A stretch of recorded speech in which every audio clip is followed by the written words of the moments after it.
Assalamualaikum warahmatullahi wabarakatuh. Adik-adikku yang ada di seluruh dunia, bagaimana? Sudah sarapan hari ini? Mantap. Saya dong sedang nunggu nasi gorengnya Mbak Susmayanti. Oke, ngomong-ngomong makanan, paling enak kalau kita belajar sistem pencernaan pada manusia. Asik. Oke, kita akan belajar sistem pencernaan pada manusia. Dan yang paling penting, jangan lupa berdoa dulu. Siap? Mulai.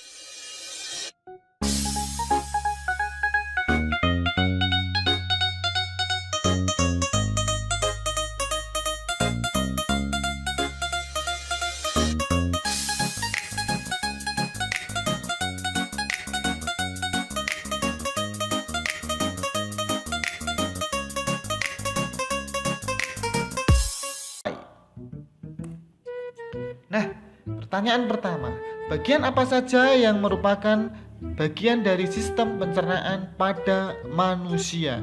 Ayo kita cari tahu. Nah, kita unboxing anak ini. Waduh, kita terawang saja ya.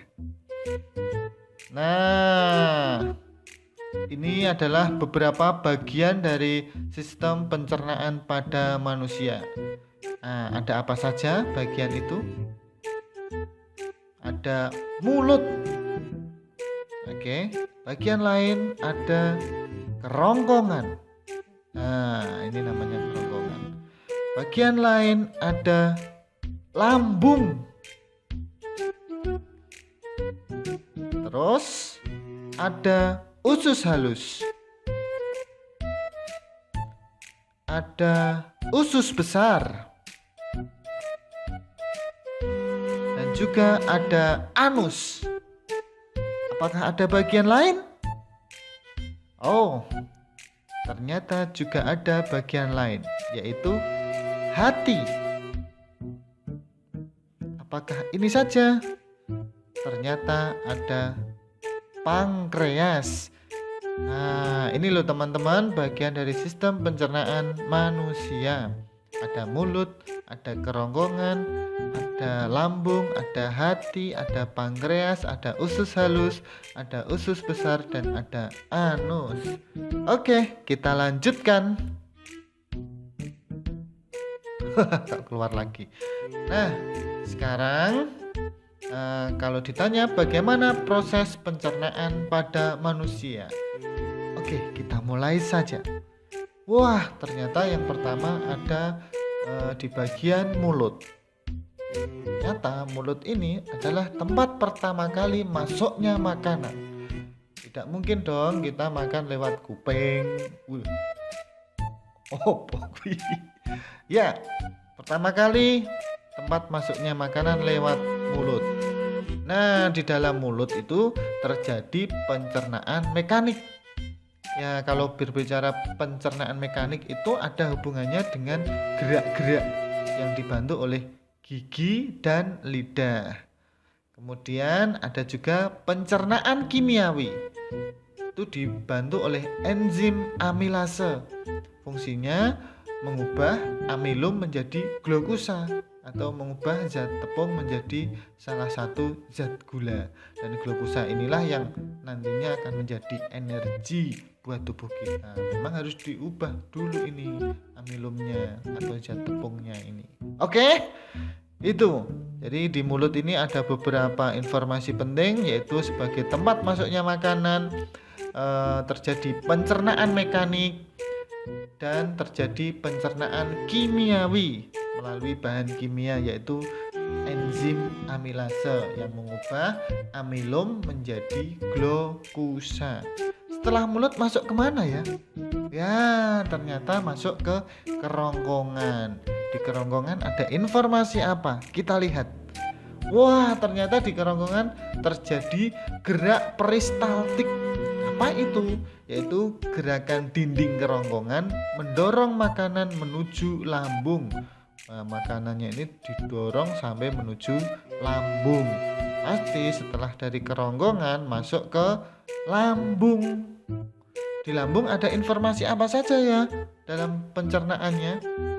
Wah, ternyata juga terjadi pencernaan mekanis yang dilakukan oleh dinding lambung. Jadi ada gerakan-gerakan ya di dinding lambung di situ. Mungkin gerakan yang keremas-keremas gitu, mungkin. Kemudian juga terjadi pencernaan kimiawi oleh enzim pepsin, renin, kemudian HCl. Supaya lebih mudah mengingatnya, kita singkat saja perih. Pepsin, renin, HCl. Oke, pasti setiap enzim ini memiliki fungsi sendiri-sendiri. Pepsin fungsinya untuk menguraikan protein. Kemudian renin fungsinya untuk mengendapkan kasein susu.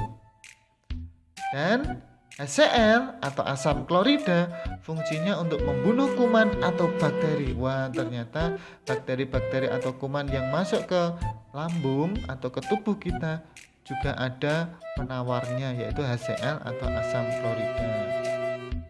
Oke, kita lanjutkan. Setelah dari lambung masuk kemana ya? Oh, masuk ke usus halus.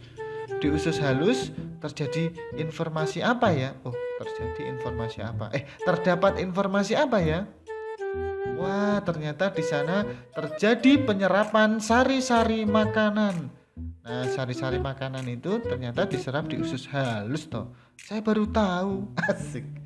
Kita lanjut. Wah, di situ juga terjadi pencernaan kimiawi yang dilakukan oleh enzim tripsin, amilase, sama lipase. Kita singkat saja trial. Tripsin, amilase, lipase. Nah, tripsin menguraikan protein menjadi asam amino. Ternyata enzim tripsin ini hampir sama dengan fungsi dari enzim pepsin, sama-sama menguraikan protein. Di lambung tadi juga ada enzim pepsin, fungsinya juga menguraikan protein. Oke, kalau tripsin sudah, kita lanjut ke amilase. Amilase di mulut tadi juga sudah ada ya, yaitu mengubah amilum menjadi glukosa. Yang terakhir ada enzim lipase, yaitu memecah lemak menjadi asam lemak dan gliserol. Oke, kita lanjut. Setelah dari usus halus, dia akan ke usus besar. Di usus besar itu ada informasi apa ya? Oh, ternyata tempat penyerapan kembali air dan sisa-sisa makanan. Ternyata di sini airnya dari sisa-sisa pencernaan tadi mulai diserap supaya setelah dicerna tidak cair sisa pencernaannya. Oke, dan apalagi ya? Wah, terdapat bakteri E. coli yang membantu membusukkan sisa pencernaan makanan. Wah, ternyata ada bakteri yang membantu membusukkan sisa pencernaan ini. Namanya bakteri E. coli. Bacanya E. coli ya, bukan E. coli, bukan. Oke, setelah masuk ke usus besar, lanjut masuk ke bagian yang terakhir, yaitu anus. Ya, di anus ini ternyata sebagai tempat keluarnya sisa-sisa pencernaan. Sudah tahu sisa-sisa pencernaan? Sudah dong. Ya, ini sisa-sisa pencernaan itu biasanya dalam bentuk feses. Ya. Hah? Bahasa Indonesianya? Bahasa Jawanya? Ya, bahasa Jawanya adalah Oke, itulah secara keseluruhan dari dimakan, mulai makanan yang sudah utuh masuk ke mulut, kerongkongan, lambung, usus besar, kemudian keluar melalui anus dalam bentuk feses. Dan tadi kita juga membahas tentang hati dan juga pankreas. Nah, secara umum hati ini digunakan untuk menetralkan racun dan juga menghasilkan enzim lipase yang untuk memecah lemak. Dan pankreas itu menghasilkan enzim untuk membantu pencernaan. Nah, beberapa enzim ada di usus halus yang dihasilkan oleh pankreas. Selain itu, pankreas juga mengatur kadar gula dalam darah. Nah, karena gula yang dibutuhkan dalam tubuh manusia ini untuk pengatur kadar gulanya adalah pankreas ini. Kalau kelebihan ya nanti jadi yang namanya penyakit gula dulu. Jadi kalau berkaitan dengan gula, pankreas ini juga menghasilkan insulin sebagai alat untuk mengatur kadar gula dalam darah itu, guys. Oke, itu saja yang kita pelajari. Tetap semangat belajar. Assalamualaikum warahmatullahi wabarakatuh. Pas sego gorengnya tadi padang dulu.